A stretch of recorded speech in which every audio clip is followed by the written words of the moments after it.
I'm Cristina Cote with the Chef's Connection, and we are at the Chef's Club today speaking to Gabriel Rucker and Erik Anderson. Hello, gentlemen. Morning. Hi. So what has it been like being in New York and being at the Chef's Club for this awesome experience? We both got in Friday, and it's a little kind of weird to...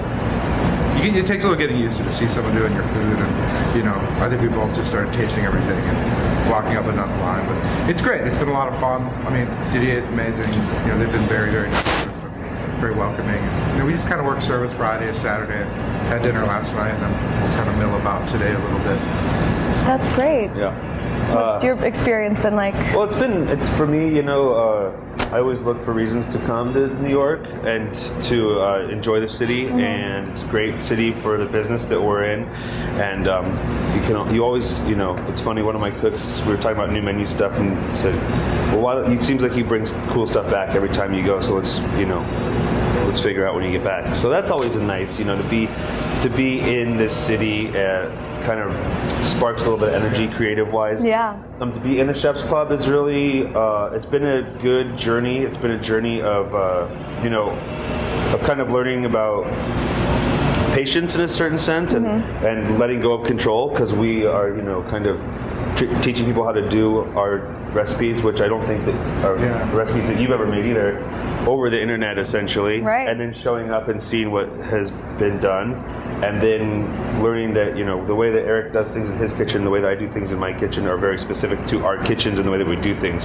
So having to maintain the integrity of our style of food and the dishes that we cook in this kitchen with this crew, and I think over the last 3 days we've really, both of us, found a balance with the dishes that are on the menu. And after having been in the kitchen 2 nights and then come in and eat dinner last night, we walked away feeling really confident that the project was going to work really well. That's great. What are the most striking differences in the way you both manage your kitchen? I'm actually 100% jobless right now. Oh, really? Oh, so, this is a good opportunity for everyone watching this video. He watches The Walking Dead a lot. Binge watch on Netflix. That's good. It inspires you to create. Sometimes, but you know, some of my employees might. I'm just kidding. I think, you know, it's weird, but Gabe's right. You have this. I think it's a Rimbaud quote that says, "Within the confines comes the freedom." So you have your kitchen, and you have this box you can work in. You can do whatever you want in this box. But then taking it and trying to do it here, which is a completely different box, it's kind of a little bit of a trying but rewarding thing in the end. You know, for both of us, it gets. We have a chance to feed our food to a whole different crowd that we would never be able to do it. Yeah, that's definitely one of the selling points for me wanting to do this project, was that, you know, in Portland we get so many tourists from New York that come, and, you know, a lot of they sit at the chef's counter, you know, we're cooking, and talk to us and say, oh, well, you know, eating at the Pigeon or eating at Little Bird was top on our list of what to do, you know. And then, you know, if they, hopefully most of them have a good experience, say, well, you know, are you ever going to open anything in New York? Because that's what chefs do these days. They open a ton of restaurants, and I'm done with that. And I say no. So it was nice to be able to bring what I do to the city, you know, because I'm never going to open a restaurant in New York. We'll never say never, but never say never. That's right. But I'm saying never. Well, you're in the perfect place. So, the Pigeon, you've got a lot of potential meat here, right? Exactly. The pigeons here are the best. Yeah, the pigeons here, they're fat, and, you know. Rats with wings, but I'm sure they're extra tasty, right? People seem to be liking the pigeons, so I mean, it is the namesake bird, so. Yeah, it's nice to be able to feed, you know, and the New Yorkers, and especially the people that have come to Portland and come to the restaurant, and saw that I was doing this project. You know, in the first couple nights, they came and they ate here. That's great. And so it felt really good. Yeah, it feels like you're home away from home in one sense, right? Well, we're here enough now that it does feel like we're home away from home. Like, and it's weird because we've been here so much the past few months. You start getting to know the neighborhood more. Totally. Yeah. We stay at the same place. And, you know, which is where? Where do you guys stay when you're here? We can't tell. You can't tell us. All right, for the super fans out there, we can't reveal that. Yeah. But, Mondrian on Soho. Okay. Right he's always in room 2104. Yeah. Oh, great. I'm going to write that down. Which one? 21? So, yeah. And I'm only 1 floor below the penthouse, so that says a lot. Do you order room service and have, you know, no, I did parties? that once, and they're like, oh, $6,000. And you're like, what? I had a fucking cheeseburger. I drank the $10 water. Oh, yeah. Did it taste really good? I had 2 Modelo's last night, and I'm thinking about actually being cheaper to go buy a 6-pack and replace them than actually fucking paying for the 2. There you go. Learning and the tricks of the trade. Yeah. What do you find that being in a new city inspires you in the kitchen as well? Like, have you picked up things from your trip here? No, I mean, I don't really think my brain doesn't really work like that. Yeah. That's like one of the hard questions. Like, what are you inspired? This, right. That? I'm like, I don't know. You just put it together in your brain, write it down. Right. But I feel like I like it happens. I'm not like, it's not always like that inspired. Well, there's so many You people know, who answer that question like, oh, I was walking through the forest and there's these leaves and this, and I'm thinking. And then I just. I don't forest shit though. I don't know. That's the most ridiculous answer to that question ever. Like, oh, this. But you know, but like Right. honestly, like they're doing a nice halibut dish with these great mushrooms and a broth and this broth, and like it's not like nothing I'd never seen before, but it looked great. And I even told Dee Dee, I was like, I'm gonna go home and I'm gonna play with that as a. Or the quinoa, the way That's they do fun. Yeah, the quinoa. Like I love quinoa. It's like part of it is like cooked Puffed. and then puffed and then Ooh. mixed with like the cooked quinoa. It's really nice mouthfeel and texture with it. It's super awesome. So That's you know, great. it's nice. Yeah, like that we have our dishes that we're bringing to the chef's club, but then we're Right. also gonna take stuff home from Yeah. the stuff that Yeah. Chef Dee Dee is doing. It's like a think tank in the kitchen, right? that's what it was is. your first job in the kitchen or at a restaurant? Well, when I was a little bit later in high school, I got a job at a bagel shop actually, and like that was like the great job to have. It was like the cool bagel shop, and like it was kind of it was like the equivalent of working at the cool record store in Napa, and we had a really good time. You know, you get stoned with the owners, and you know, have good times. And like I really got interested in the food, so like I rather than just like toasting the bagels and smearing, I started making the bagels. So I would go out, like drive to San Francisco and stay out and raving all night long, and then drive home. Really? I did for real, man. And then I would drive home without any sleep, still, you know, messed up, and then go right in and make bagels in the morning. It's fun. Do you still make bagels today? No. My first job was at Ponderosa, which is a steakhouse. What did you do for them? Cooking and washing dishes, and me and this guy Scott Ranke would do. You remember like years ago you go in the gas station and get that Liquid Rush, you know? Oh, yeah. Here in high school. Oh, yeah. We would do dishes and just do like Liquid Rush all the time in there until like our faces would go completely white. And then I got moved down the line, and it was fun. A lot of shenanigans and hijinks. And What's the best hijinks? we'd leave the chains on the doors in the front because the managers were all way too lazy to go actually check and see if the doors were unlocked. And they'd be like, why isn't anyone coming in for lunch today? I can't figure it out. We'd just be like sitting there, you know. And then this is actually a true story too. The two managers are named Don Ferry and Steve Smora. Wow. They had this, like, you know, those black boards with the white sticky letters. So we'd always change it. Be like, oh, welcome to Ponderosa. Your managers are Don Ferry and Steve Smora. We'd always change like Don's a Ferry and Steve's a moron. When you're like 15, 16, that was it. That's good. Yeah, it was actually a good first job. What kind of music do you listen to if you're in the comforts of your own kitchen at home? I'm sure at work it's a different story, but I like what's Built good? to Spill a lot. Build a Spill? Built to a Spill? Oh, cool. Like, that's one of my favorite bands to listen to. Yeah, they're Nice. Yeah. Gets you in the zone mentally. This is gonna sound really, really bourgeois, douchey, but Jazz? I've really been No, no, but I've been really into like classical piano lately. Nice. But I have no idea what I like when it comes to Right. classical You don't piano. know it. I don't know it, so like I have Spotify, and so like I'll find one song that I like, and I'll like start the radio, and then I'll like a bunch of shit that I don't like will come up, and then I'll find another one and I'll like make a mental note. So I'm kind of discovering that. And That's That's good. also too. I would do that, and I have no idea. Like on the way home from work, when you're just driving by Yeah. yourself, and then turn on the classical station and kind of zone out. And some of it's like really, really fucking good, Yeah. and then some of it's not my jam.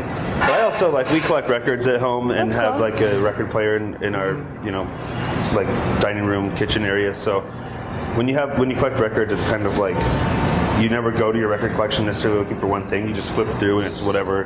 That's the nice thing about actually having a hard copy of music versus Right. all the digital Yeah, stuff. you get to see it physically You look too. at it and you're like, oh, I forgot about that. Yeah. And you see the actual record case and it jogs your memory, and then Right. you put the record on and it's interactive, and like You can that's read the the great sleeve and look at yeah, it. and that's the great part about like Yeah. if you're cooking at home, like having a real record like crackling and playing is Yeah. Do you try to create that kind of experience in your restaurant, sort of? I'm actually toying with the idea for, and this Don't is do no it. joke, for Brute putting a record player. Don't in the do kitchen. it. Why? because what will happen is the whole time the record will play, service gets busy, and then you're gonna Oh, have not for. We're still gonna have like an iPod. It's like for when we're prepping and stuff. Because I've seen that That's a good that's a idea. real hip thing important to have a Is record it? player in the restaurant. And in the kitchen though, not for the guests. oh, just for the kitchen? Yeah, just for the kitchen. That'd be good. Well, see, the kitchen is the dining room for me, so. Well, that'll be talking about chefs and great chefs. In your eyes, what makes a chef great, or what makes a chef like really stand out to both of you?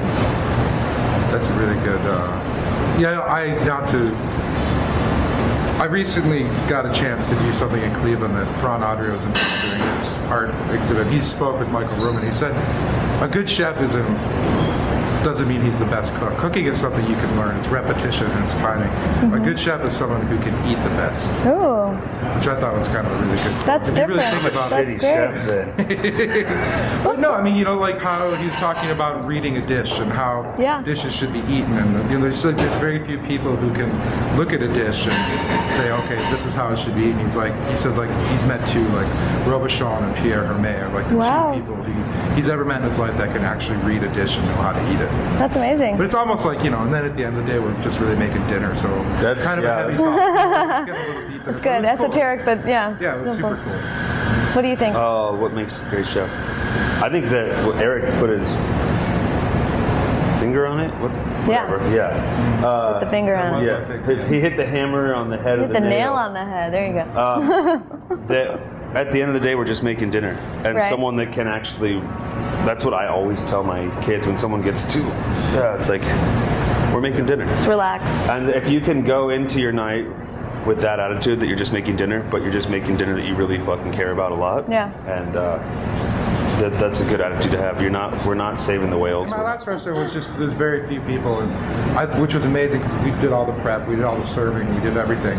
And then after a while, I started to realize I kind of miss having a staff, because part of it to me is like teaching and mentoring and watching cooks grow and learn, and that's an important part. How you manage people and how you deal with people, and not just manage people, but how you motivate. It's no big secret that cooks work long hours, that it's kind of hard work, and that they don't get paid a lot. And so how do you motivate people and make them excited about coming to work every day? Buy record players. Buy record players. That's the answer. Just listen to Built to Spill and you're good. What's your advice to chefs, who are aspiring to do what you do, and people who are starting in their careers? Is there any words of wisdom? Don't go to culinary school. Yeah, really? Get a law degree. Just get a job washing dishes and start working. Really? So start from the bottom and work your way up. That's a big that's a good bit of advice. Yeah. And just stage. Stage, like travel. If you say you have a job and you're working 410s or whatever somewhere, on one of your days off, go work in the kitchen. Pick the restaurant that you want to eat at the most, and just go knock on the back door and say, "Can I work for free one day a week?" Yeah. And then who knows? That's how you get a job at that place. And don't ever think you can't do something or go somewhere.